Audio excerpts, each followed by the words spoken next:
Well, I don't have a job anymore anyway. I've been waiting to do this. Come on, George. Come on, Mary.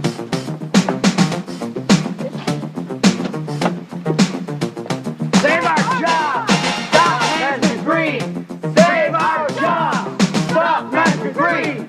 Save our job! Stop Master Green! Save our job! Stop Master Green! Save our job! Stop Master Green! Save our job! Stop Master Green! Save our job! 610. I've got 4 demonstrators here with signs at the south entrance. I'm going out to see if I can disperse them. 10-4-6-10, keep me informed. Stop Master Green! Save our job! Stop Master Green! Save our job! Folks, Stop Master Green! folks, my name is Officer Bryson. Can you all quiet down so we can talk about this? Listen to me, folks. You can't gather in this area. There are other areas for you to demonstrate. You just can't do it here. Listen, you're blocking access to the building. You're creating a safety hazard. Save our job! You're breaking the law. Leave the area now.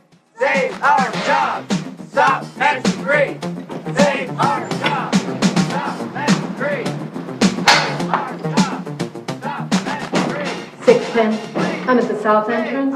The demonstrators refuse to disperse. I'm going to need some assistance down here. An impending confrontation, a potential threat. Every day all over the country, law enforcement officers are placed into situations such as this one, where they must take immediate action to neutralize the danger.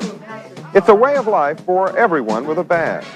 Split-second decisions they must make regarding the use of force necessary to control a situation that can change people's lives forever. The responsibility is monumental because human lives truly do weigh in the balance. But the training professionals at the Federal Law Enforcement Training Center recognize the critical nature of these day-to-day decisions. As a result, they've designed a use of force model which can help identify and interpret various levels of resistance within a given situation, and which suggests corresponding standardized responses to each of these perceptions.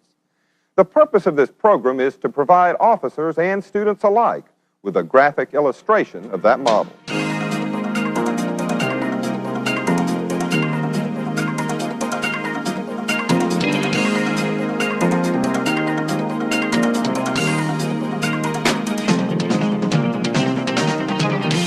Now, the use of force model is a graphic illustration which will be referenced by all of the FLETC divisions throughout your training here at the center. It describes the escalation or de-escalation of the required force based upon a demonstrated level of compliance or resistance from a subject.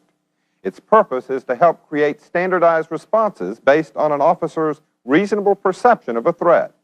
Now, as you can see, it's a colorized 5-tiered model illustrating 5 levels of threat and their corresponding responses. The bottom level is blue and illustrates the lowest level of activity in the model. This activity includes normal day-to-day non-threatening activities such as verbal communication with complaint citizens.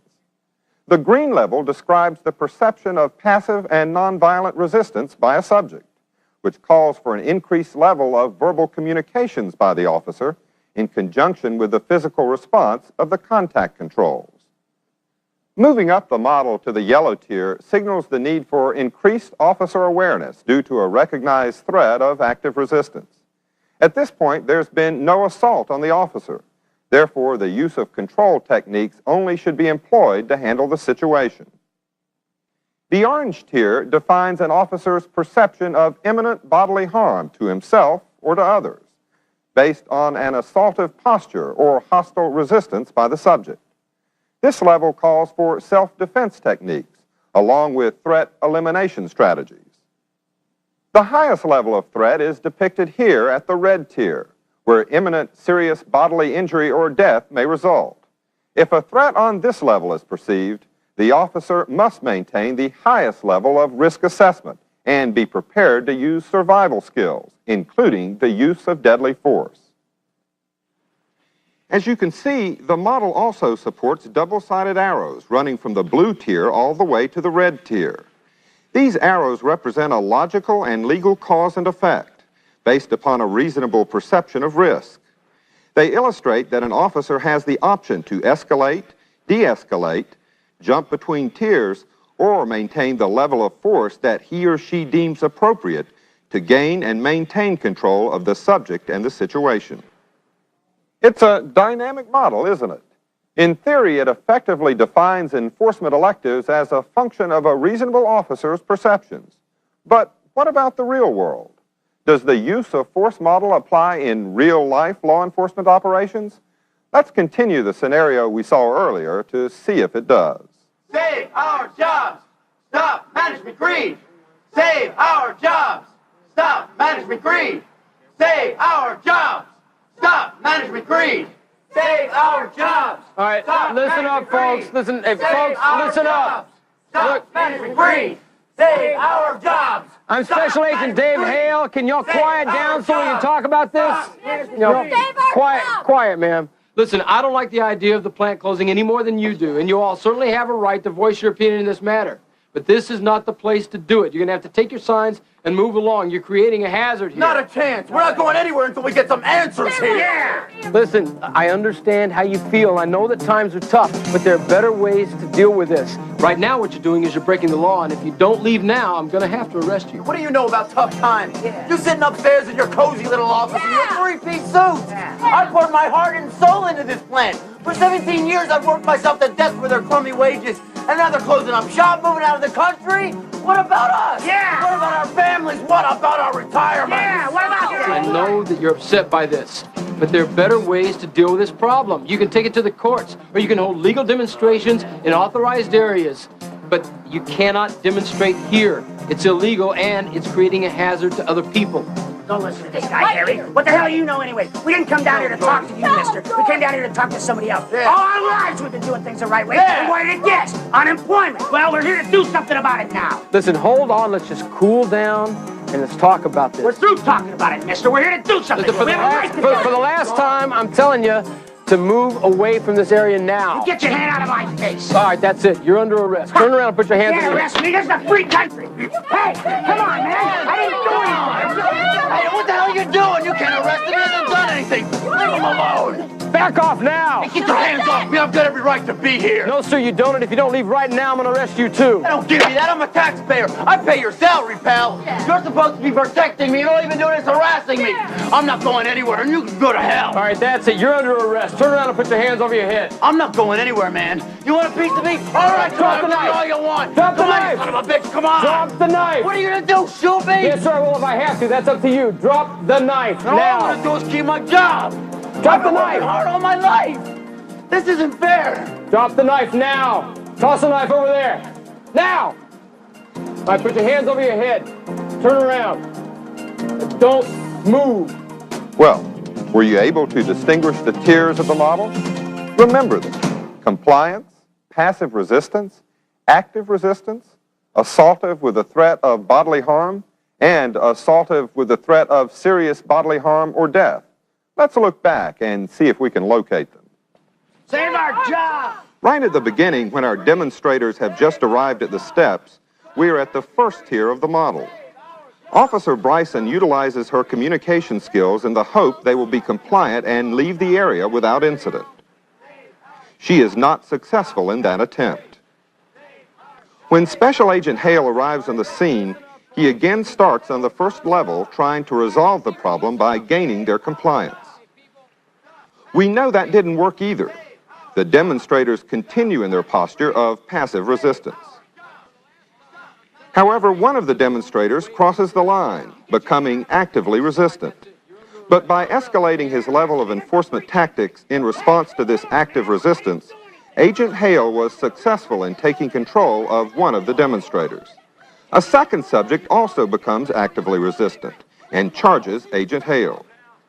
After being pushed away, the subject becomes extremely belligerent. Agent Hale continues in his effort to gain compliance, but to no avail. The subject escalates the situation to the fourth level of the model by pulling a knife. Recognizing the risk of bodily harm and that intermediate weapons such as batons or chemical sprays are inappropriate due to the level of threat, our officers draw their weapons in response to the assault. The threat de-escalates quickly from here. Our demonstrator becomes compliant, and our officers take control of the situation. Or do they? Remember, there are 5 tiers to the model.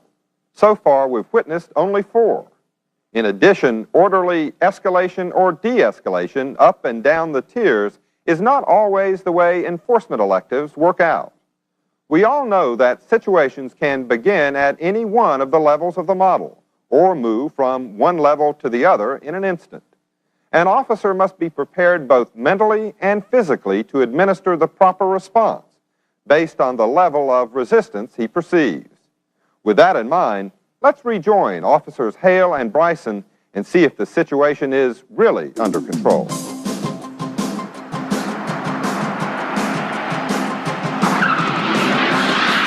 Hey, my brother. Get him inside, get him inside. Hey, get him inside now. you leave my brother alone. He didn't do anything. Good.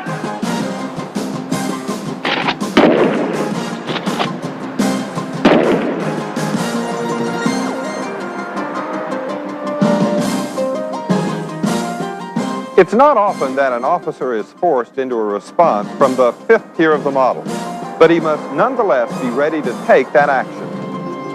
If an assault by a subject places an officer or anyone else in danger of serious bodily harm or death, he has the right and the commission to protect himself and the others around him. The use of deadly force is a serious matter, but it's an option which sometimes becomes necessary. So, in the final analysis, the goal of the use of force model is to help officers maintain a high degree of enforcement readiness. That readiness manifests itself in 2 ways.